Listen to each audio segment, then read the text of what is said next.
Pues estamos por comenzar la conferencia de prensa en la que se presentará el segundo informe de la organización Signos Vitales. El informe se llama La pandemia en México, la dimensión de la tragedia. Hoy estarán con nosotros como panelistas el doctor Carlos Lascurain, director ejecutivo de Signos Vitales, la doctora María Amparo Cázar, del Comité Ejecutivo de Signos Vitales y presidenta ejecutiva de Mexicanos contra la Corrupción y la Impunidad, el doctor Luis Fonserrada, que es del Comité Asesor de Especialistas de Signos Vitales y asesor económico de American Chamber en México. El maestro Salomón Chertorivsky, del Comité Asesor de Especialistas de Signos Vitales y presidente del Consejo Consultivo Ciudadano Nacional de Movimiento Ciudadano Pensando en México. También estará la doctora Graciela Teruel, del Comité Asesor de Especialistas de Signos Vitales y directora del Instituto de Investigaciones sobre Desarrollo Sustentable y Equidad Social.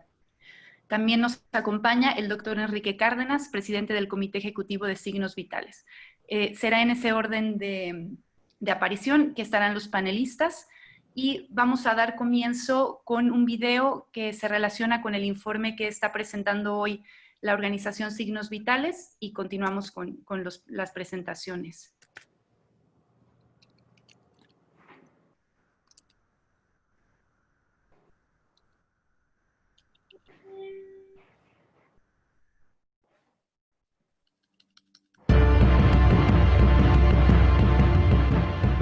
La pandemia de COVID-19 en México. La dimensión de la tragedia. Desde un inicio, la respuesta del gobierno mexicano a la pandemia de la COVID-19 fue de restarle importancia. Esto ocasionó que ni el sistema de salud mexicano ni la población estuviéramos preparados para enfrentar la situación que se nos venía encima.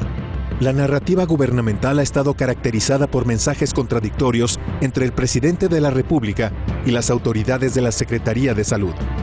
El personal sanitario ha sido una de las grandes víctimas. Al 16 de junio, la Secretaría de Salud informó que el 21% de contagios eran de personal médico y sanitario. De hecho, el 2.6% del total de muertes en México son médicos y personal sanitario. Nuestros médicos y enfermeras no han sido protegidos. Las cifras oficiales de contagios y defunciones que se han presentado han sido cuestionadas y los pronósticos han sido subestimados y equivocados recurrentemente. Muchas medidas sanitarias fueron improvisadas y estuvieron mal diseñadas. El gobierno asumió la falsa disyuntiva entre lo sanitario y lo económico. No se aplicaron medidas de distanciamiento social a tiempo ni de manera estricta, ni se evitó la proliferación de los contagios para no atentar contra la actividad económica. El gobierno se rehusó a otorgar ingresos a las personas para quedarse en casa. Sin ese sustento, era imposible que millones de personas pudieran cumplir con el distanciamiento social. Caímos en la trampa de salvar la economía a costa de perder vidas. Es un falso dilema. El número de fallecimientos también está subregistrado. La Ciudad de México es un ejemplo contundente. Los decesos reportados de enero a mayo del 2020 sobrepasan por casi 15,000 al promedio de los registrados en esos mismos meses de 2016 a 2019. De ellos, solo 3,625 son reportados por muerte por COVID-19. México es hoy el quinto país en el mundo con más fallecimientos. Ya sobrepasamos a España, Italia y Francia. ¿Cuántas muertes se pudieron haber evitado? Las proyecciones más optimistas calculan que habrá más de 50,000 muertos para fines de agosto. Aún así, la autoridad levantó el distanciamiento social. La pandemia está fuera de control. En lo económico y social, el panorama es igual de desolador. Se pronostica que el Producto Interno Bruto caerá más del 8% en 2020 y tendrá una muy lenta recuperación. El plan del gobierno para paliar las crisis económica y de empleo fue tímida, tardía e insuficiente, con apoyos de menos del 1% del PIB. Otros gobiernos han apoyado con 5, 10, 15 y hasta 30% del Producto Interno Bruto. La ocupación y el empleo se han colapsado, sobre todo en trabajos informales y de bajos salarios. En mayo dejaron de tener ingresos 12 millones de personas y 12.2 millones de miembros de la clase media caerán en pobreza. Para fines de 2020 habrá cerca de 95 millones de personas en pobreza, muchos con carencia alimentaria. Las mujeres y los niños cargan el mayor peso de la crisis. La violencia intrafamiliar se ha multiplicado. Se ha agudizado la brecha digital. La pandemia está teniendo graves consecuencias en el aprendizaje a distancia del 80% de los niños y adolescentes. La pobreza y la desigualdad en México están empeorando todavía más desde abril y continuarán en los próximos meses y años. Se avisora una década perdida. Esta es la dimensión de la tragedia.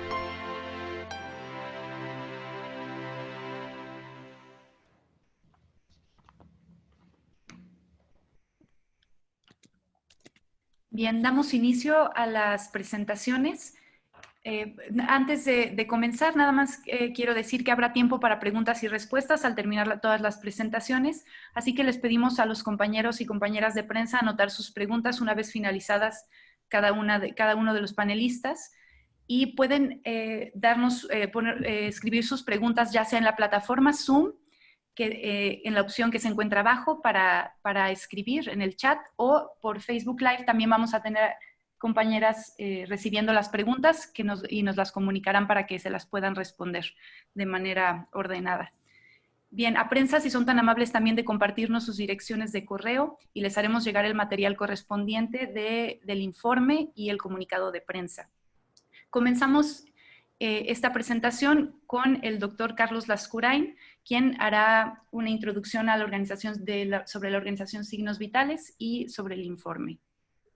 Gracias, buenos días, gracias a todos, gracias a los panelistas y a nuestros invitados, sobre todo a la prensa que se haya tomado un espacio para poder atender este llamado. No sé si ya tengo el acceso, ¿verdad, Majo, para la presentación? Sí, ya está. Por favor, en lo que...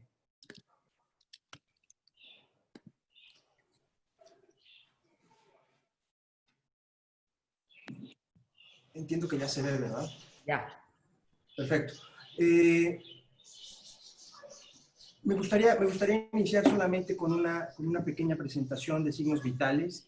Signos Vitales es una organización de la sociedad civil apartidista sin fines de lucro, regida por un consejo conformado por personas con una trayectoria destacada, con alto nivel ético y profesional, que cuentan con un reconocimiento nacional e internacional y con un firme compromiso por los principios democráticos y de libertad. El Consejo de Signos Vitales está conformado por un comité ejecutivo, un comité asesor de especialistas y un comité asesor en comunicación, y la operación del mismo está coordinada por una dirección ejecutiva. Entre sus principales objetivos se encuentra la recolección de información fidedigna e independiente sobre las variables claves de nuestra vida económica, política y sociocultural, para diagnosticar con un buen grado de certeza el estado que se encuentra el país. Signos Vitales pretende servir como una luz que muestre la dirección que México está tomando a través de la difusión de reportes trimestrales, con un alcance nacional e internacional, para alertar a la sociedad y a los principales tomadores de decisiones en el país sobre la amplia diversidad de problemas que requieren una atención inmediata. Me voy a permitir hacer una presentación muy breve para poderle dar paso a las presentaciones de nuestros invitados. Signos Vitales lanza este segundo reporte, el cual está dividido en prácticamente dos secciones. La primera sección tiene que ver con un reporte que está compuesto por un análisis y un diagnóstico sobre los efectos, sobre todo que tienen en el corto plazo y ha tenido la pandemia de COVID-19 en México. Hay una segunda sección que refiere a datos y análisis que por su importancia, trascendencia y su necesidad de atención, los hemos denominado alertas, y estos tienen que ver con una diversidad de temas que en un momento más abordaré. Prácticamente la primera parte del video habla sobre el entorno que está viviendo México en relación a la pandemia de COVID.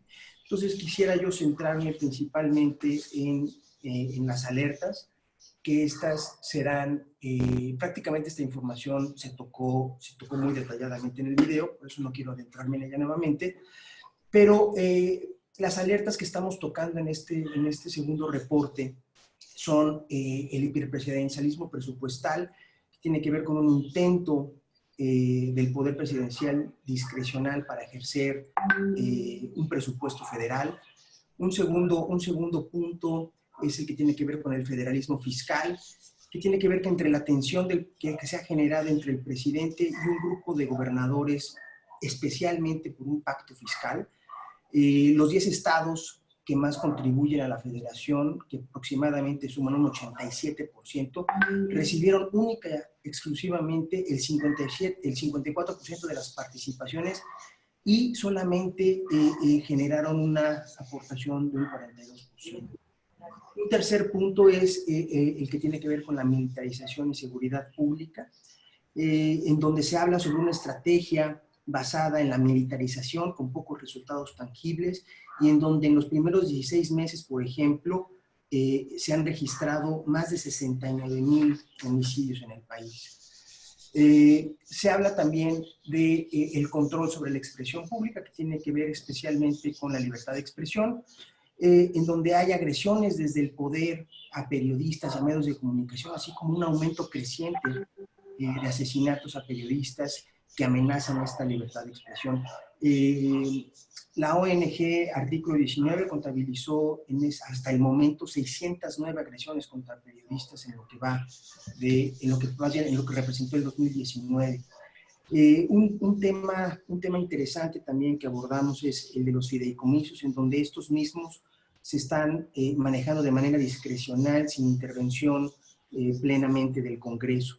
Un punto más importante, que creo que Chele es parte también de este análisis importante, es que tiene que ver con el censo de bienestar, en donde se ha usado para seleccionar a los beneficiarios de estos programas sociales de manera discrecional. Un tema más es el de educación, en donde se han perdido insumos importantes, como por ejemplo, creo que el principal es la desaparición del Instituto Nacional para la Evaluación de la Educación, y con él parte de la prueba Planea, así también la pobre asignación en lo que va del 2016. Y otro tema interesante es el flujo migratorio y la dependencia que ha tenido con los Estados Unidos. Y finalmente, hablar sobre el tema ambiental, en donde el combustóleo generado por la CFE se incrementó prácticamente en un 43%, la producción de partículas PM2.5, que son las más dañinas a la salud, y en donde dichas partículas han incrementado la tasa de mortalidad por prácticamente un 8%. Y un último tema, una última alerta que hemos considerado es la crisis del empleo, que tiene que ver prácticamente con la pérdida de empleos formales e informales dentro del sector de asalariados, de ingresos bajos en los estados dependientes, sobre todo en los sectores de turismo, servicios, empresas pequeñas y medianas. Este sería prácticamente el contenido del reporte 1, y le doy la palabra a María Amparo para que pueda hacer su participación. Gracias, Amparo.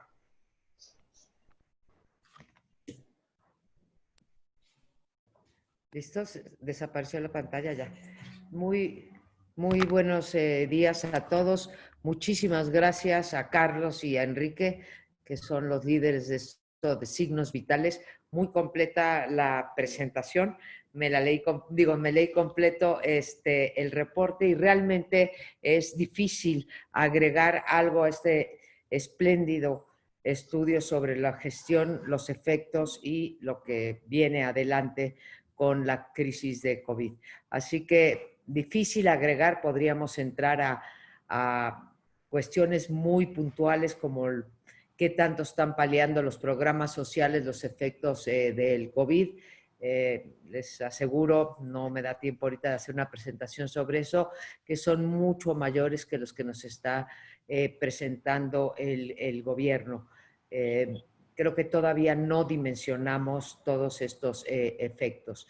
Lo primero que querría decir es que, pues sí, tenemos, como dice el Washington Post el día de ayer, o el día de hoy incluso, perdón, el día de hoy, que tenemos dos crisis distintas, la crisis que nos pinta el gobierno y la crisis que nos pintan los investigadores, periodistas nacionales y extranjeros. O sea, por un lado va la realidad y por otro lado va la narrativa del gobierno. Me parece que esta narrativa del gobierno pues está llena de imprecisiones, por no decir de mentiras, de opacidad, de que no tenemos acceso los mexicanos y mexicanas a la información completa y sobre eso voy a abordar en un momento más, la negativa de este gobierno, como en otras áreas de política pública y como en otras decisiones que se han tomado, de aprender de las experiencias internacionales y de las recomendaciones que hacen otros sectores que están fuera de la esfera pública. Tenemos efectos, en efecto, en la economía y en la parte sanitaria. Y lo que creo que esta crisis, y lo muestra muy bien el reporte que nos presentan hoy de signos vitales, yo lo pondría de que si ya era bastante desastrosa originalmente, pues lo que viene a ser la crisis del COVID-19 es que muestra más claramente o hace que afloren las debilidades estructurales existentes por un lado en la economía y por otro lado en el sistema sanitario, del cual no quisiera yo meterme porque tenemos aquí al maestro Salomón Chertorivsky que mucho sabe de eso, pero en el sistema de salud nada más diría pues un sistema absolutamente desarticulado, una parte heredada, otra parte que realmente la ha profundizado la administración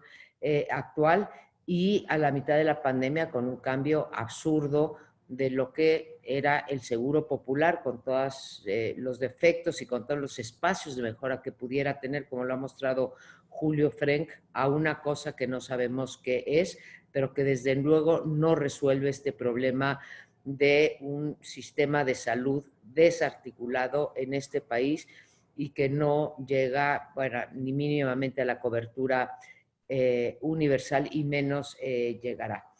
Entonces, creo que como en otras partes de esta gestión de Andrés Manuel López Obrador, hay una parte de problemas heredados y una parte de manufactura reciente. Y cuando digo de manufactura reciente me estoy refiriendo desde luego a cosas provocadas o bien provocadas o bien profundizadas por la actual administración.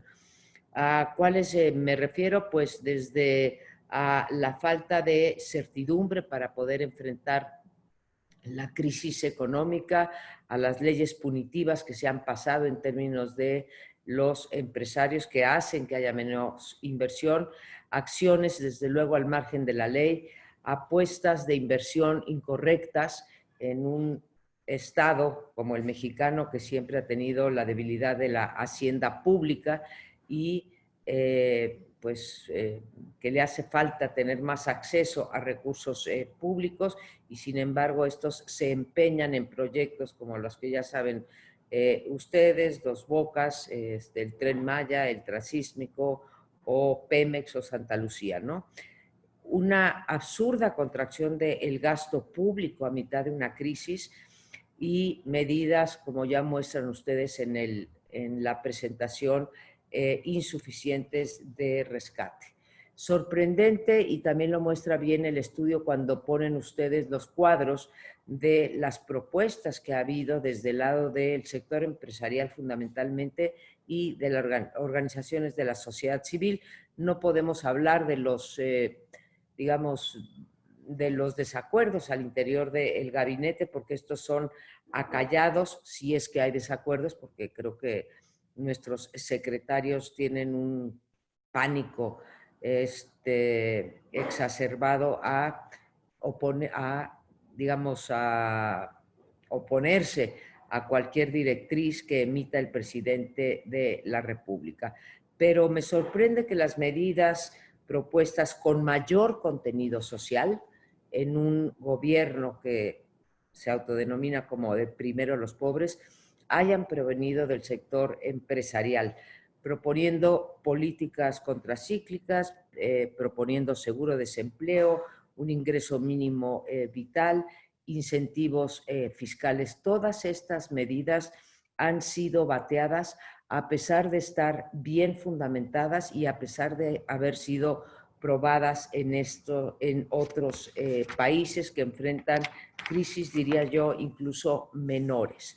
Entonces, tenemos las del lado del sector salud o sanitario, del aspecto sanitario, tenemos las afectaciones económicas y tenemos el terrible impacto social en términos de pobreza, en empleo, 38% de los hogares reportan uno o más integrantes que se quedaron sin empleo. Nosotros en Mexicanos contra la Corrupción con Miguel Sekel y del CES acabamos de sacar este lunes un reporte sobre los jóvenes que no estudian y tampoco trabajan, cuál va a ser su impacto en términos no solamente numéricos, tendremos 4.5 millones, sino también en términos de cómo se les cancela el futuro.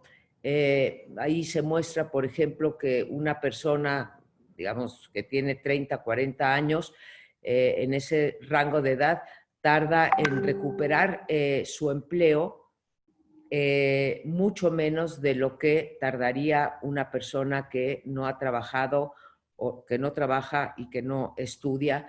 Ellos tardan, les cuesta 60% más de lo que le cuesta en tiempo, de lo que le cuesta a otra persona que ya estaba insertada en el mercado de trabajo, ¿sí? El impacto sobre las clases medias, que creo que pues está claro que un país de clases medias es lo que más ayuda en términos de crecimiento económico, de estabilidad social, en fin, las clases medias van a quedar disminuidas y cancelando a corto plazo, porque hay gente que no puede aguantar ni siquiera un mes sin ingresos y desde luego el futuro.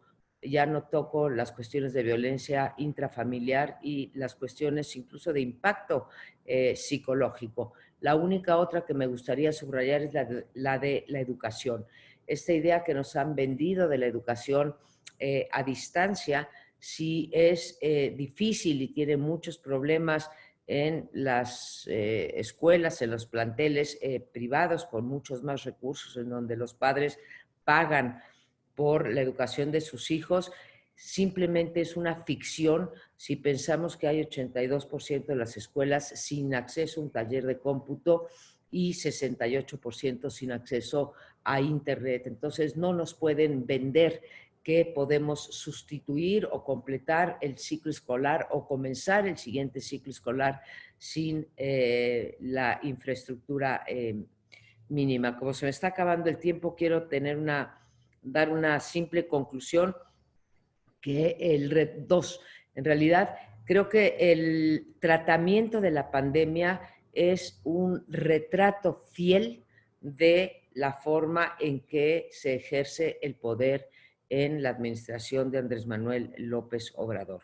Número 1, concentración y centralización del poder y de las decisiones, por lo tanto, que emanan de las autoridades, tendencia que ya venía pero que se acentúa.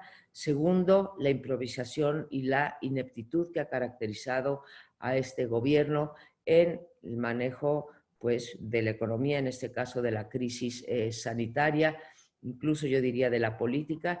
Tercero, una mucho mayor opacidad, no es que fuéramos los campeones de la transparencia, pero sí habíamos avanzado y hoy en día la opacidad para la pandemia, la opacidad para todo lo que gira alrededor, desde los programas sociales a los cuales no podemos tener siquiera acceso, y cuando se ha tenido acceso a ellos por presión de transparencia, lo que encontramos es que, bueno, pues lo acaba de decir el Coneval, no pasan el mínimo estándar esos programas sociales.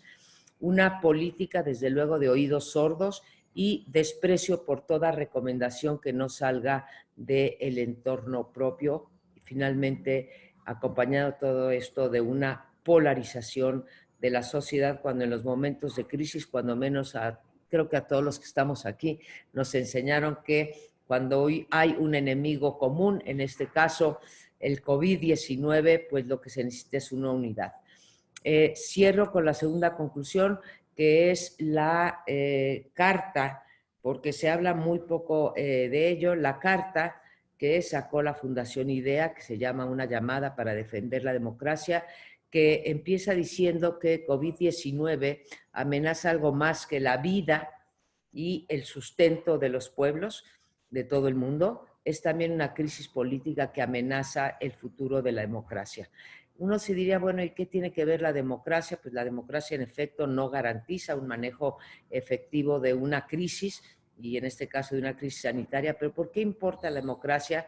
Porque plantea esta misma carta, la democracia no solamente es un ideal valioso, sino es el sistema pues, más adecuado para una crisis, para enfrentar una crisis de la complejidad y de la profundidad de la pandemia. ¿Por qué? Porque la democracia tiene algunos activos que a veces olvidamos. El primero es condición necesaria los flujos creíbles y libres de información. No los estamos teniendo. Es el mejor sistema para provocar un debate en torno a las opciones de política pública. Tampoco la estamos teniendo porque estamos aquí. Agradezco que esté la prensa y estamos pues personas preocupadas y estudiosas de México y que hemos luchado por causas comunes a los mexicanos, pero no hay un verdadero debate público o ese debate público no está llegando a las instancias de toma de decisión. Tercero, la democracia te permite una interacción mucho más estrecha y mucho más productiva entre sociedad civil y autoridades. Y bueno, pues este gobierno simplemente tiene un desprecio brutal por todo lo que huela a sociedad civil.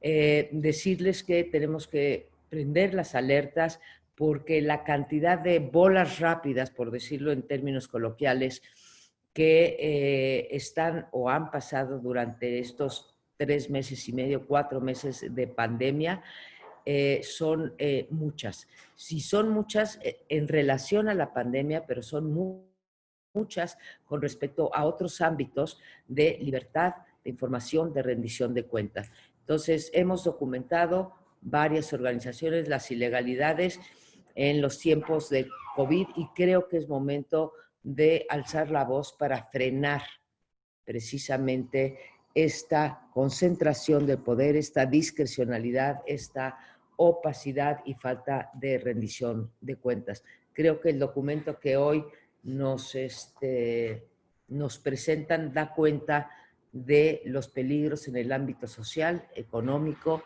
y político. Con eso terminaría mi comentario. Muchas gracias. Luis, creo que es después de mí. ¿Qué tal? Buenos días. Me da gusto estar con ustedes. Yo les voy a hacer un comentario sobre la situación de la economía. Y quisiera concentrarme solamente en 3 puntos que yo creo que son los que resumen bien la situación actual. Quisiera empezar con las cifras de inversión fija bruta, que es la inversión total. Como ustedes saben, la inversión es la base del desarrollo, de la creación de empleos y del futuro. Si no hay inversión hoy, no hay razones, no hay elementos para poder crear empleos ni hoy ni en el futuro. Es fundamental, es la variable tal vez más importante, la que determina el camino que sigue con la acumulación de medios de producción, de capital humano, etc. Una economía en la que no hay inversión está destinada a quedarse sin crecer, sin poder crear riqueza, sin poder mejorar el empleo, sin poder mejorar los salarios. Todo lo contrario, se va dando una reducción en ella. Voy solamente a comentarles, desde hace prácticamente 2 años, desde agosto probablemente o desde mayo del 18, la inversión dejó de crecer y empezó a mostrar tasas o muy bajas o negativas. Durante todo el 19 mostró una tasa negativa muy alarmante en 2 dígitos y la última cifra que tenemos al mes de abril es una tasa negativa de la inversión que cayó 37% en un año. Es decir, abril es una tasa negativa de 37.1%. No solamente no creció o se mantuvo teniendo una tasa de 0, sino hay una reducción absoluta en la creación de medios de producción. Esto, como se imaginarán, es tremendamente grave porque nos muestra lo que puede suceder en el futuro inmediato y en el futuro peor todavía, en el mediano plazo e incluso en el largo plazo, sobre la creación de empleo. Y esta es la parte más grave. Evidentemente, la caída fuerte en el consumo por el confinamiento, por el aislamiento, para evitar contagios que rebasaran de manera brutal nuestra capacidad de atención a las personas contagiadas, aunque sabemos que se colapsaron en muchos lugares de la República por ser insuficiente la infraestructura para atender a todos los contagios, y seguimos viviendo una enorme ola de contagios prácticamente en toda la República. Pero esta reducción fuerte en el consumo evidentemente llevó a una reducción en la producción y a una reducción en el empleo. Las estimaciones que existen hoy sobre lo que podría crecer la producción, y es cierto que el PIB, que es el indicador del Producto Interno Bruto, que lo que mide es producción, no mide bienestar, evidentemente. Esto lo sabemos desde siempre. Y además es una discusión de décadas. La tenemos discutiendo años y años. Hay que complementar la medición del producto, evidentemente, con mediciones de bienestar, de calidad de vida, de desarrollo humano. Sin embargo, el crecimiento del producto, lo que sí nos puede claramente indicar es la creación de puestos de empleo que viene conjuntamente con la inversión. La inversión lo va provocando. Y no hay manera de crear empleo sin inversión. No existe la posibilidad de crear empleo sin inversión. Y las estimaciones que vemos para el PIB para este año, que primero andaban alrededor de una caída de 3, de 4%, fueron subiendo para estimar caídas de 7, 8%.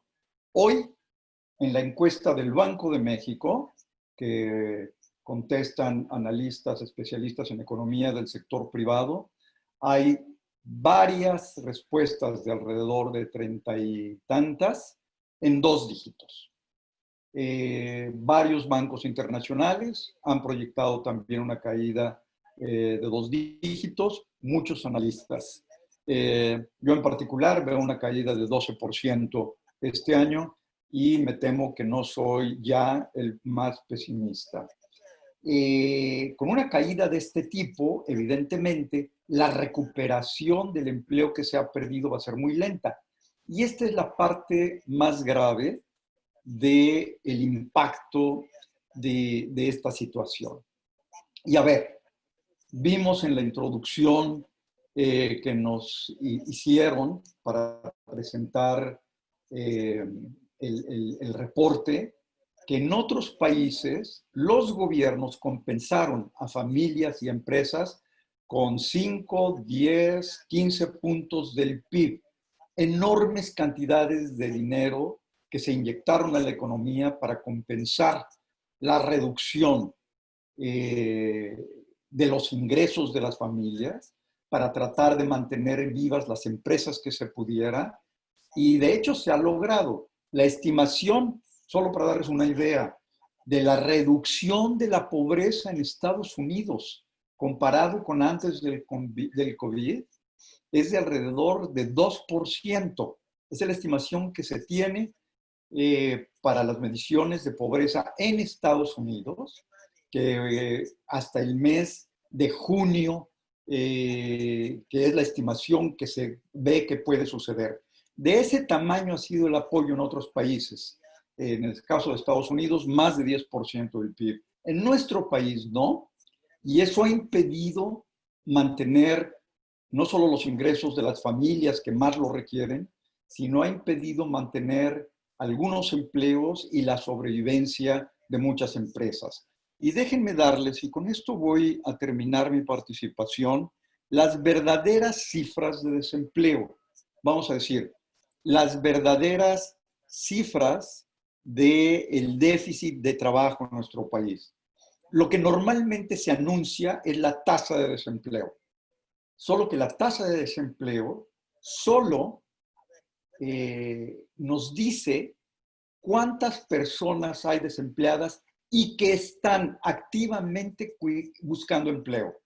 A ver, si a mí me preguntan, porque es a partir de una encuesta, si estoy buscando empleo, pues primero si tengo o no empleo. La respuesta es no tengo. ¿Está usted buscando empleo? Si mi respuesta es sí, estoy desempleado. Si mi respuesta es no, no estoy desempleado. Y ahí, por supuesto, los que buscan empleo hoy son una ridícula cantidad de 2 millones de personas, y eso nos da la tasa más baja de desempleo, yo creo que del mundo, 3.2% al mes de abril. ¿Pero es ese el verdadero desempleo, el verdadero déficit de trabajo? Evidentemente no. Hay que agregar a aquellos que redujeron fuertemente sus horas o sus días de trabajo, y ahí no tenemos 2 millones, tenemos 11 millones de personas que trabajan 1 o 2 horas o 2 o 3 días a la semana solamente. Pero esa no es la peor parte todavía. La peor parte, esto que se llama el desempleo escondido, que incluye a todos aquellos que no buscan empleo porque no encuentran o porque las condiciones son muy malas. Y ahí tenemos a 20 millones de personas. Entonces, la verdadera cifra para representar la falta de trabajo, la falta de empleos, es la suma de estos tres. Es algo que hemos llamado brecha laboral y es el indicador correcto, que suma a los desempleados que están buscando empleo, a los que no están buscando empleo, que son 20 millones, y a los subocupados, que son otros 11. Si sumamos a los tres, tenemos a 33 millones, para ser exactos, 33 millones 100,000 personas que no tienen empleo o que trabajan 11 millones de ellos, solo algunas horas al día o solo unos días a la semana. Este es el verdadero déficit de trabajo. Y esto representa el 50.6% de la fuerza laboral potencial de nuestro país. Es decir, la mitad de las personas que pueden trabajar no lo están haciendo y 11 millones de ellos apenas unas horas. Esta es la parte más dramática de la falta de presencia de una política económica, de una política de gasto que intentara aliviar, detener esta brutal caída en ingresos y esta implicación enorme en términos de incremento de la pobreza y, por supuesto, de todas las consecuencias sociales que vienen con ellas.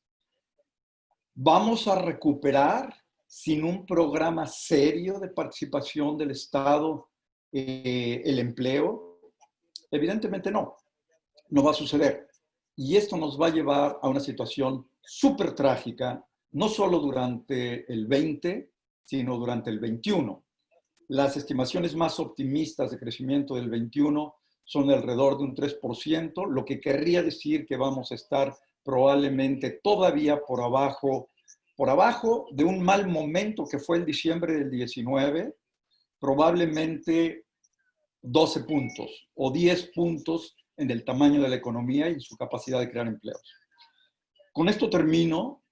Creo que esta es la parte más dramática, implica los ingresos de las familias, implica cierre de empresas, imposibilidad de abrir de nuevo, y el único agente en la economía que tiene la capacidad y tendría la capacidad y el tamaño para resolverlo es el gobierno, que ha dicho, tal como lo dice el informe, no más deuda y no vamos a apoyar a nadie, y lo que sigue haciendo son los viejos programas sociales con alguna modificación mínima, además con otorgamiento de crédito, cuando lo que debíamos estar haciendo es distribuir dinero, ahora sí, en helicóptero, como se ha hecho en otros países. En Estados Unidos llegan cheques a las casas de las personas por $300, por $1,000 cada mes, etc.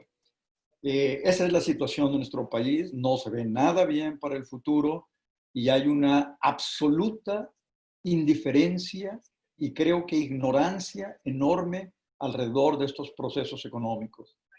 De nuevo, la parte más grave tiene que ver, otra vez, con la ausencia absoluta de inversión, 37% de caída en términos anuales, y el principal factor para poder recuperar la inversión, que es la certeza jurídica, la certeza de respeto a los derechos de propiedad, no existe. Así que no tenemos un futuro tal como están las cosas, a menos que hubiera un cambio radical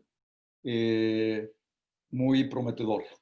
Pues con esto termino, Enrique, Carlos, y no sé a quién le paso la palabra.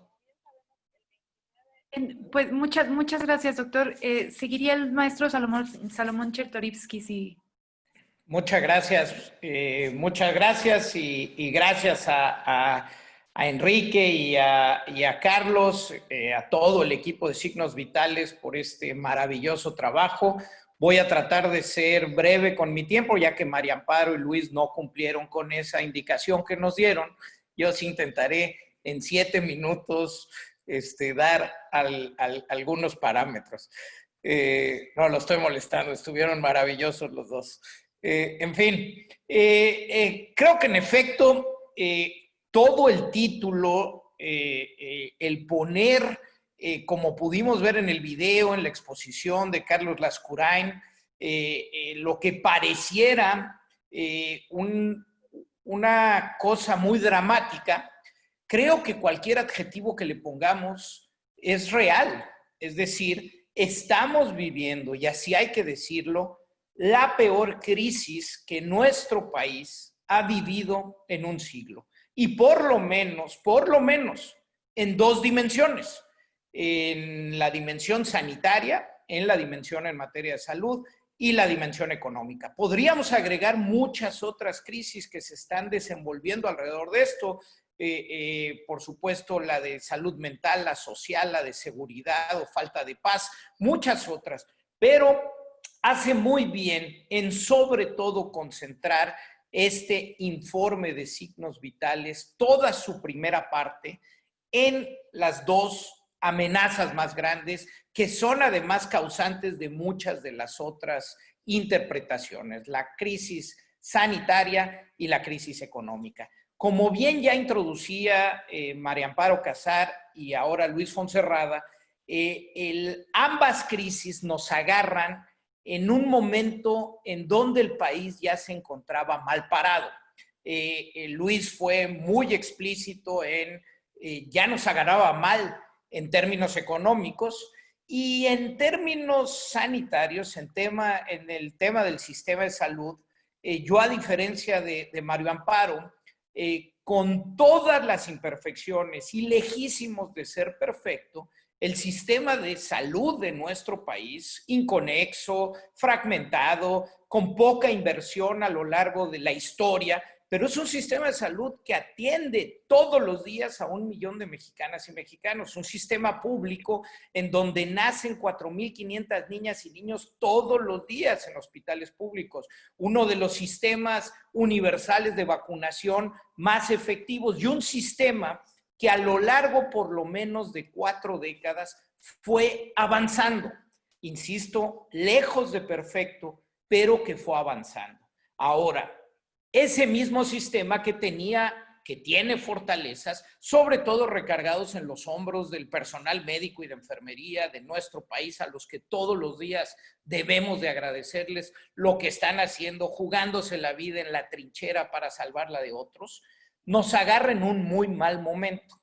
Nos agarra en un momento en donde desde el año 2016 la inversión al sistema de salud fue disminuyendo y se agravó en el año 2019 y por supuesto en el 2020. Solo para poner una cifra, en el año 2020 el sistema de salud de nuestro país tenía 50,000 millones de pesos menos en términos reales que en el año 2012. Esa es la dimensión, es 21% de disminución en la inversión en materia de salud. Y hay que decirlo como tal, áreas que resultan ser muy importantes para el sistema de salud en estos momentos, por ejemplo, la Dirección de Vigilancia Epidemiológica, en este 2020 tuvo recortes antes de que empezara el COVID, tuvo recortes por 57 millones de pesos. Nos agarra en un muy mal momento, nos agarra con la desaparición del Seguro Popular y el intento de una cosa nueva que todavía no nace, que todavía no tiene reglas. Entonces nos agarra en un momento de un sistema de salud muy debilitado. Aún con ello, tuvimos, como bien dice el informe, tuvimos 2 meses y medio para prepararnos. A diferencia del 2009 y la H1N1, en donde nosotros fuimos el Wuhan del mundo y donde el virus llegó a la zona metropolitana del Valle de México y aquí conocimos a un nuevo virus, en este caso sí tuvimos tiempo para ir viendo no solo cómo reaccionaba, sino ir aprendiendo de lo que hacían otros países. Y no lo hicimos. El informe es muy claro y creo que vale la pena subrayar que hay una falsa dicotomía entre si es primero la salud o primero la economía.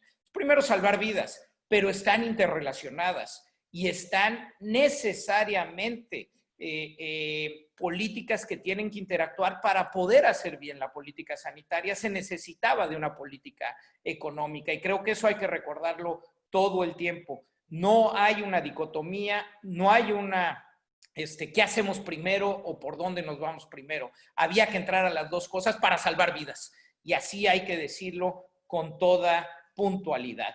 El informe nos habla y creo que es muy bueno. Todavía estamos inmersos en esto, vaya, no estamos, hay que decirlo con toda puntualidad, no estamos en un rebrote o ante la posibilidad de un rebrote, estamos viviendo la primera ola. Estamos viviendo el primer brote y no hemos salido. Todos los parámetros marcan una tendencia creciente en contagios, en fallecimientos y en número de personas hospitalizadas. Dado esa circunstancia, es muy positivo que una organización como Signos Vitales nos presente un primer corte para poder evaluar la gestión, porque todavía se está a tiempo de corregir rumbo, de hacer recomendaciones. Si algo hemos aprendido a lo largo de esta pandemia es que el reaprender, el recalcular con la nueva información es fundamental para corregir la política sanitaria y la política pública en general.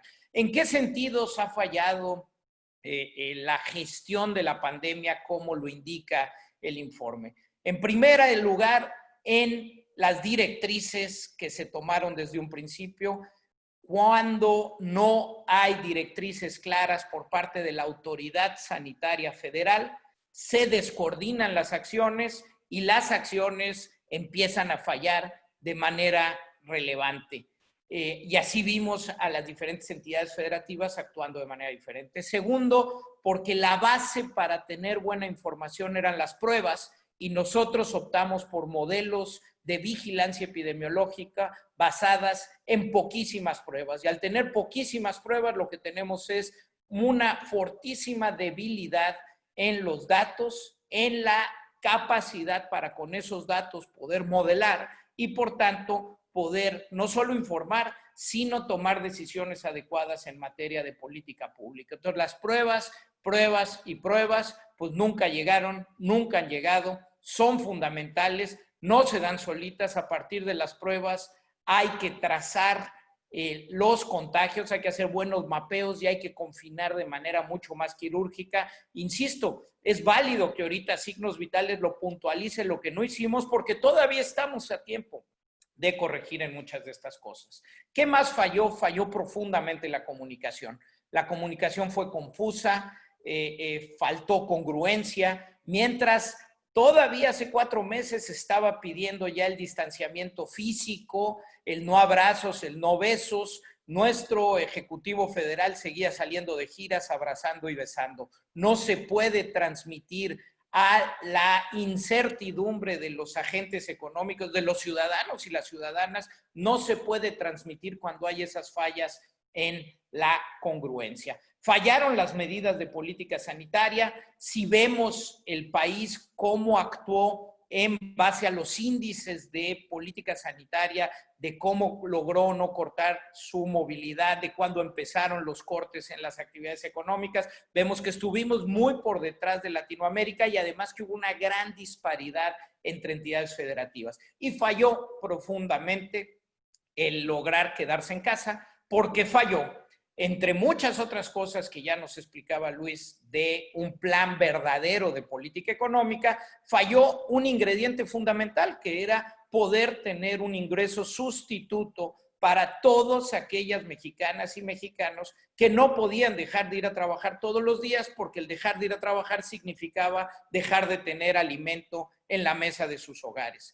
Cuando esa pieza estuvo ausente, entonces la política del quedarse en casa para que funcionara realmente el confinamiento y con eso detuviéramos la tasa de crecimiento de los contagios, pues simplemente nos falló. Falló la adquisición de insumos, tanto para la protección del personal médico y de enfermería y el equipamiento de las unidades médicas. Tardó mucho en llegar otra vez, a pesar de que tuvimos 2 meses y medio. Los primeros equipamientos se dieron por donaciones particulares a las unidades médicas de nuestro país. Y hay que decirlo con toda puntualidad, siguen fallando el aprendizaje, que es profundamente relevante para poder pensar en regresar a la actividad. Una de esas cosas claves que tenemos que entender es que hoy la evidencia nos dirige a que el uso del cubrebocas en lugares cerrados es la pieza fundamental que hemos aprendido de Alemania, de Corea y de muchos otros países. Es la pieza clave para poder disminuir el número de contagios. Por último, regresamos a las actividades. Cuando todo el protocolo para decisión de regresar a las actividades aceptado en el mundo médico-científico, en el mundo, no se dio. Hay 3 variables fundamentales: reducción durante los últimos 14 días en el número de contagios, reducción en los últimos 14 días en el número de fallecimientos y reducción en el número de personas hospitalizadas.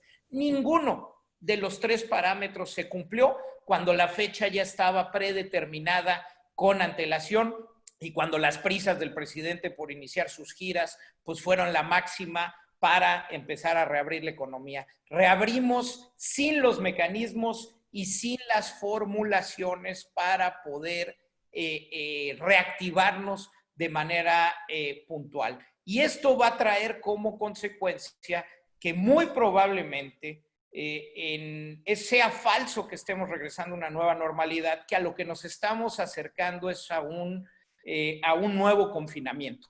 Es muy probable que el número de contagios vaya a seguir creciendo de manera relevante y con ello, lamentablemente, el número de fallecimientos, que hay que decirlo, no importa con qué parámetros se mida México, si es en los países más poblados, si es por millón de habitantes, si es los países que más tienen obesidad o diabetes, en todos México sale terriblemente mal parado. Muchas vidas se perdieron que no se tenían que perder y fue por la impericia e ineptitud en el manejo sanitario desde el nivel federal. Entonces, falso que estemos regresando a una nueva normalidad. Muy probablemente vamos a regresar a un nuevo confinamiento, como ya lo ha anunciado el gobierno de Nuevo León, como ya lo dejó ver el gobierno de Jalisco como una posibilidad. Y termino con esto. Necesitamos volcarnos a un esfuerzo de pedagogía social, de reeducarnos, porque gran parte de la tarea va a recaer en las ciudadanas y en los ciudadanos. Sí, en nuestro propio distanciamiento, en nuestra higiene, pero sobre todas las cosas en la utilización del tapabocas como una medida para cuidarnos a nosotros, pero también como un mecanismo de solidaridad con el prójimo y con la comunidad. Esta va a ser la pieza clave en las próximas semanas y para ello las campañas de comunicación y de información del gobierno tendrían que volcarse en decirlo así. Y pues con ello, pues los que tienen que empezar son las propias autoridades en ponerse el tapabocas. Entonces, pues, con esto termino. Ajá. Gracias. Continuamos con la doctora Graciela Teruel, por favor. Muchas gracias. Buenos días a todos. Primero, agradecer a Enrique y a Carlos la invitación para estar aquí en este foro.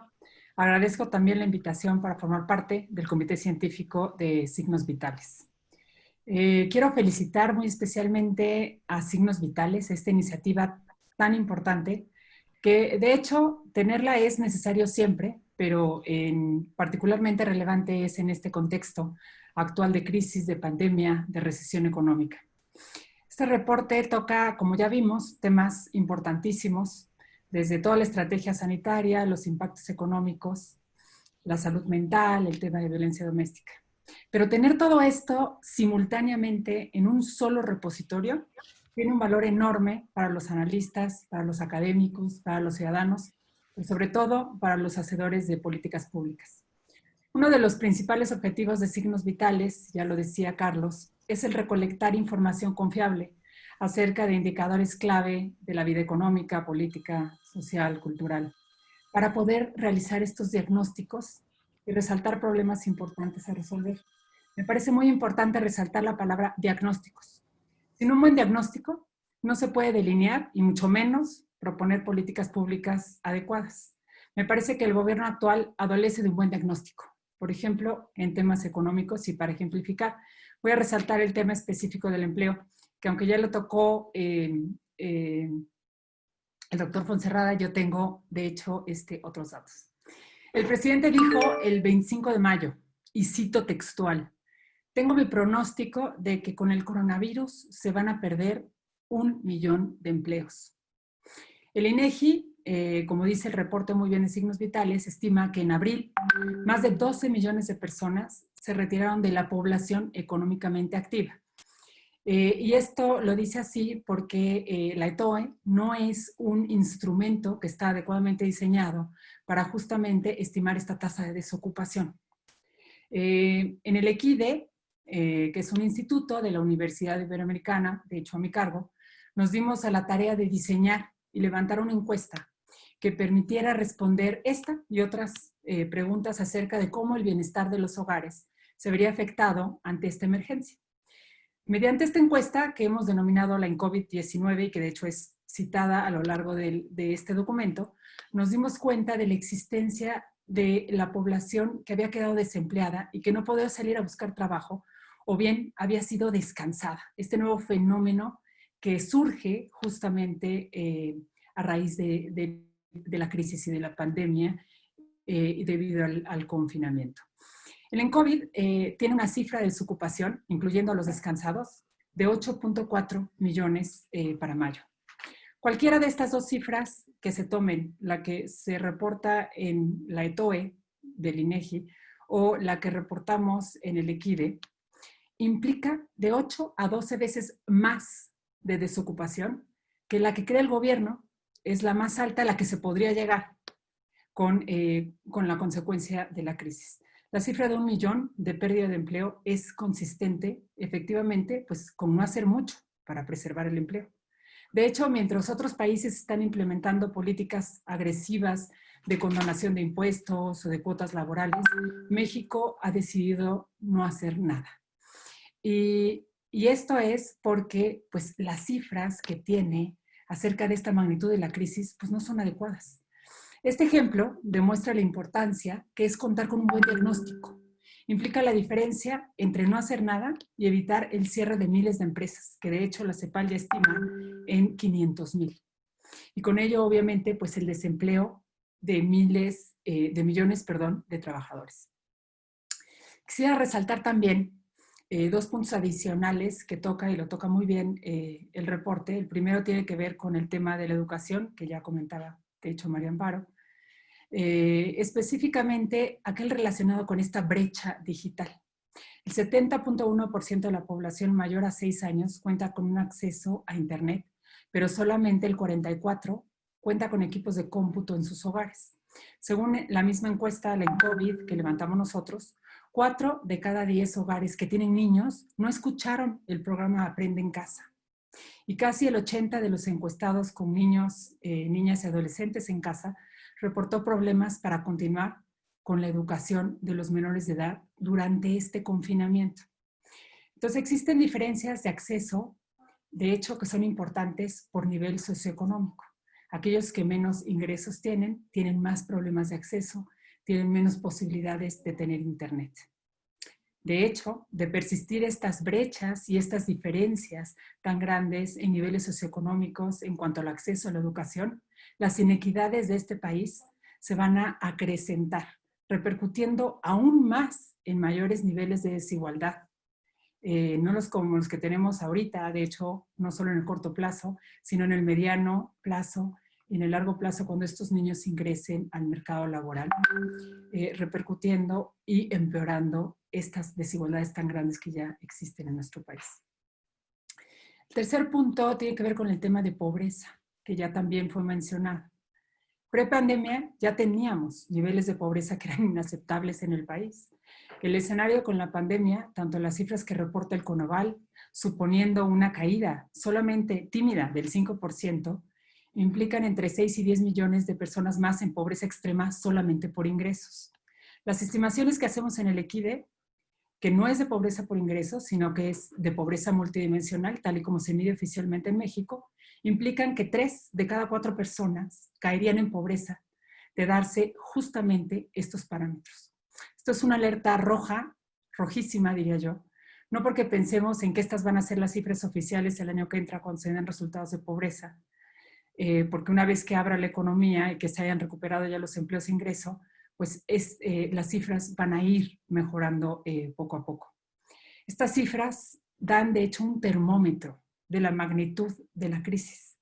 La historia nos recuerda que tasas altas de pobreza son difíciles de revertir. Para llegar a tener las tasas que teníamos antes de la crisis del tequila, nos tardamos 10 a 12 años. El legado de esta crisis van a ser 10 o 12 años con niveles de pobreza por arriba de los que ya teníamos antes de empezarla. La clase media, justamente que no estaba en pobreza, caerá en ella y tardará tiempo en salir. En suma, me parece muy importante contar con este repositorio, con información de distintas dimensiones de la vida económica, política, cultural del país. Es una chamba ardua y por eso quiero realmente felicitar a Signos Vitales y espero podamos seguir contando con este diagnóstico con regularidad. Y finalmente, uno de los grandes ausentes de este reporte me parece que es el tema de seguridad.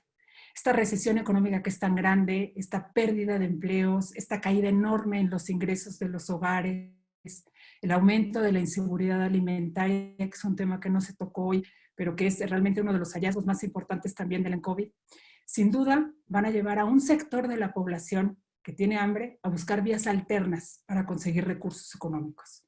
Es importante seguir estos indicadores y ver cómo se disparan o no y cómo van a estar afectando el bienestar de la población.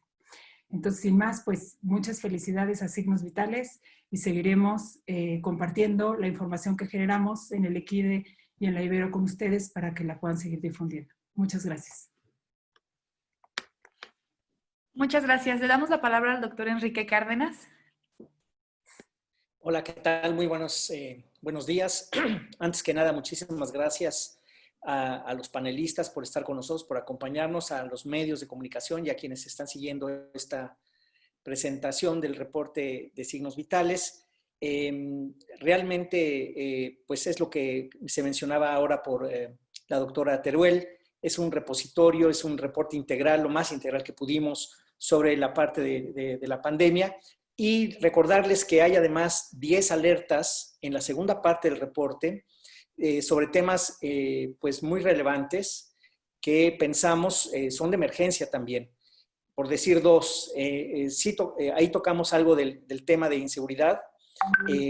Efectivamente ha ido creciendo y no ceja el tema de la militarización del cuidado de la seguridad. Pero también, por ejemplo, el asunto de Pemex y el volver a quemar combustóleo, lo cual está elevando en 40 y tantos % la generación de estas partículas que son súper dañinas, ya lo comentaba Carlos hace un rato, y algunos otros temas que son igualmente, pues realmente muy, muy importantes. Ahí viene una disección de todo el tema del desempleo, quiénes son, el perfil de quiénes son los que están quedando sin trabajo. Estamos muy agradecidos para la encuesta del COVID que lleva Graciela precisamente, todo lo que saca el Seguro Social. En fin, combinamos muchas fuentes que son fidedignas, quizás con diferentes momentos de publicación y con diferentes coberturas, pero que nos dan una idea de cuál es la situación. Entonces yo les invito a todos a ver el reporte, lo pueden bajar de la página de Signos Vitales, signosvitalesmexico.org.mx, y también estará en inglés en este fin de semana. Estamos terminando ya la traducción y la incorporación, el diseño de la versión en inglés, para que también quienes quieran compartirla con amigos, con gente que conozcan, pues está disponible en ese idioma. La idea es, como ya se mencionaba, poder llegar a un amplio público y que podamos entonces brindar estos reportes trimestralmente. Nomás como información, sí estaremos dando un diagnóstico seguido, ¿no? Esperamos cada 3 meses, un diagnóstico trimestral, y estaremos publicando alertas conforme pase el tiempo, conforme vayan apareciendo. Y para esto les quiero dar las gracias a todo el comité asesor de especialistas y al grupo de especialistas que además se reúnen, que complementan este comité de signos vitales, a todos ellos, que son muchísimos, cerca de 80 personas especialistas en sus campos, por su participación y por mejorar el reporte. Sus comentarios fueron muy importantes para la integración de los temas del reporte, así es que les agradecemos enormemente su tiempo y su dedicación a haber revisado una versión preliminar de este reporte. Muchísimas gracias. Y bueno, si Majo te parece, podemos pasar a las preguntas que siguen. Sí, claro, gracias. Pasamos a la sección de preguntas. Hay algunos comentarios que nos están haciendo. Por cuestiones de tiempo solo nos vamos a ir a las preguntas, pero les haremos llegar a los panelistas los comentarios que nos han compartido a lo largo de las presentaciones. Bien, Jessica Moguel de la octava Grupo Radiocentro pregunta de manera general, no nos dice específicamente a qué panelista, pide si pueden profundizar en los principales hallazgos del informe. ¿Cuál es la opinión sobre la reciente visita del presidente Andrés Manuel López Obrador con su homólogo Donald Trump a Estados Unidos? Y hablaron sobre el incremento de homicidios en México. ¿Cuáles son sus recomendaciones?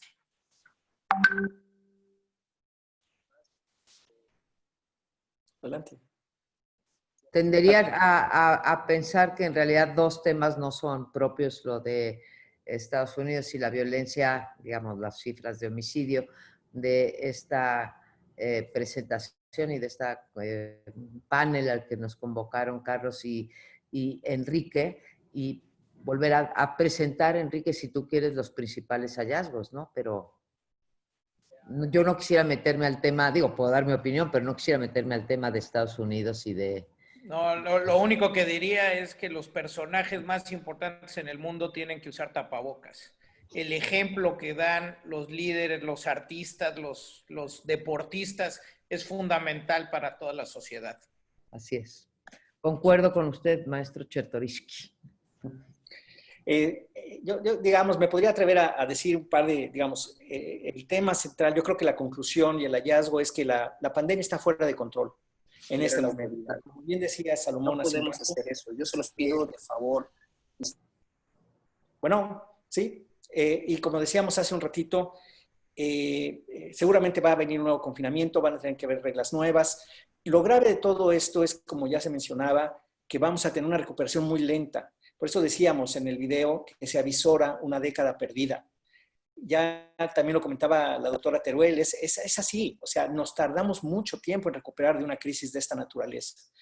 De modo que todavía es tiempo para tomar acciones que no necesariamente van a resarcir lo ya perdido, pero por lo menos quizás puedan evitar que se siga cayendo más a fondo. Esto tiene implicaciones también, no solamente de sanitarias, la parte económica que mencionaba el doctor Fonserrada es absolutamente cierta.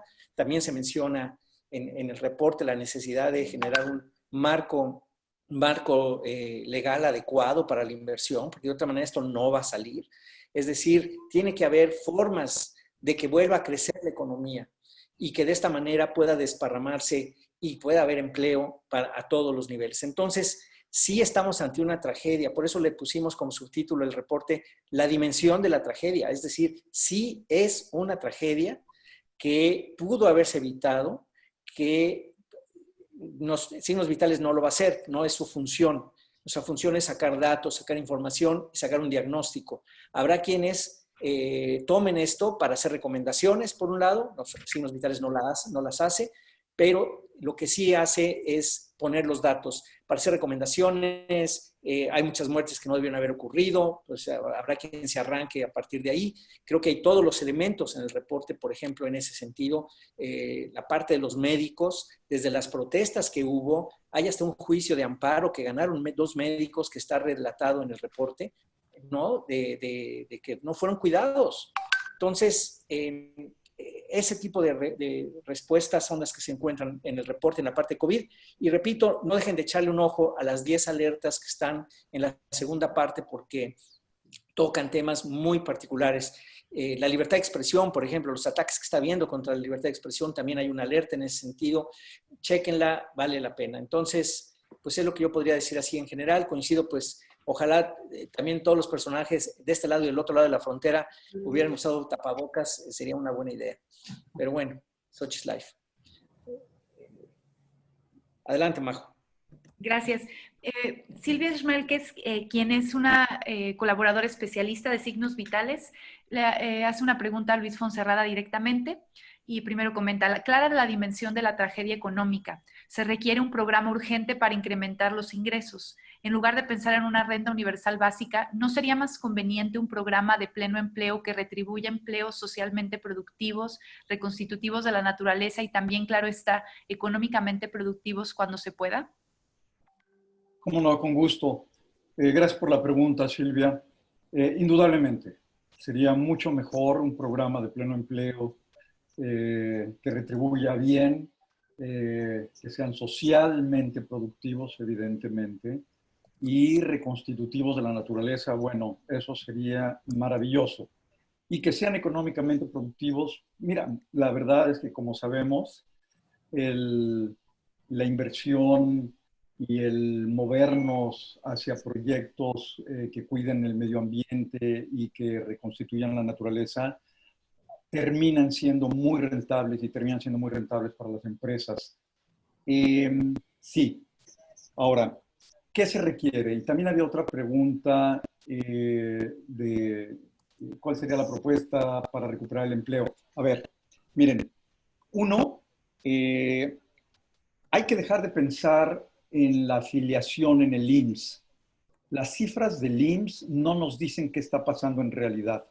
El IMSS no es empleo. La afiliación al IMSS es afiliación a un club que se llama Instituto Mexicano de Seguridad Social. No es empleo. Sí nos da una idea de lo que puede pasar con una parte del empleo que es la formalidad, si definimos la formalidad como pertenecer al seguro social, pero tampoco es la formalidad por pagar impuestos. Entonces, hay que dejar de ver las cifras del IMSS porque no nos dicen nada. Efectivamente, las cifras que se comentaban por Graciela de las estimaciones de pérdida de empleo formal. Es absolutamente, es cierto lo que ha dicho el presidente, es cierto las estimaciones de 1,5 millones. Hoy tenemos a 30 millones de personas sin empleo.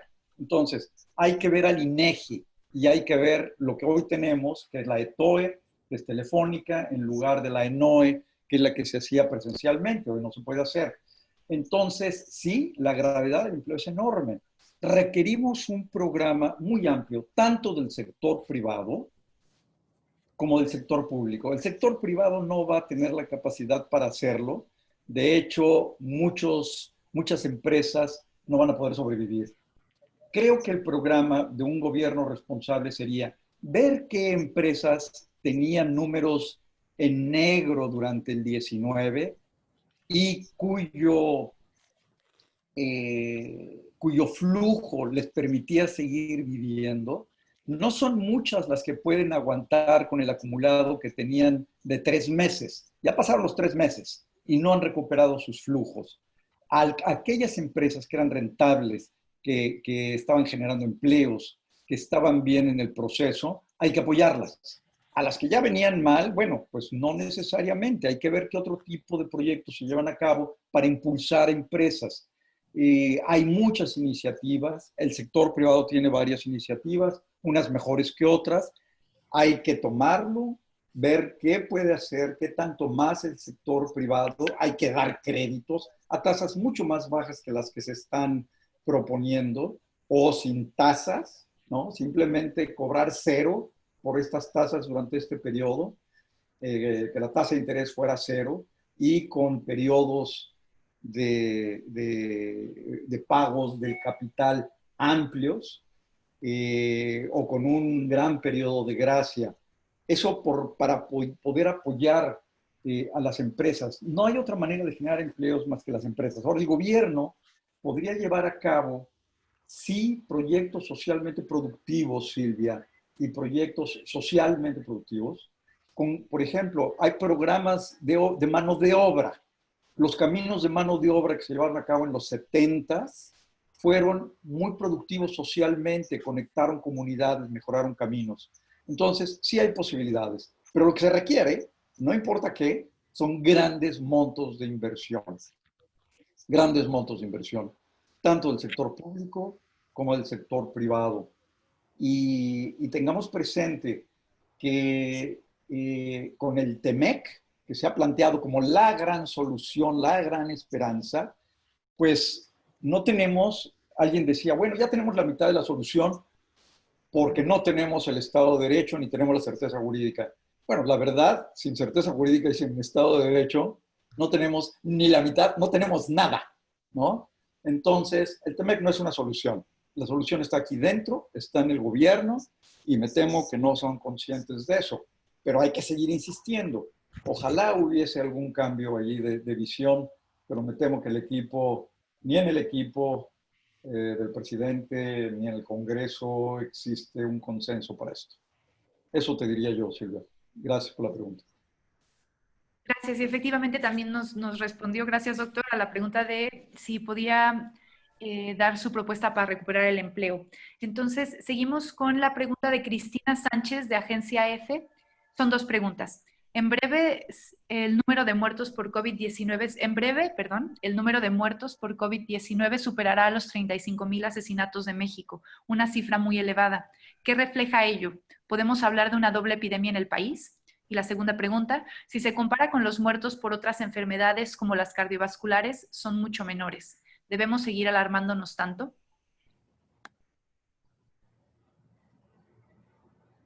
Si quieres, Salomón. Sí, claro. A ver, primero, por supuesto que estamos viviendo otra epidemia, la epidemia de la violencia.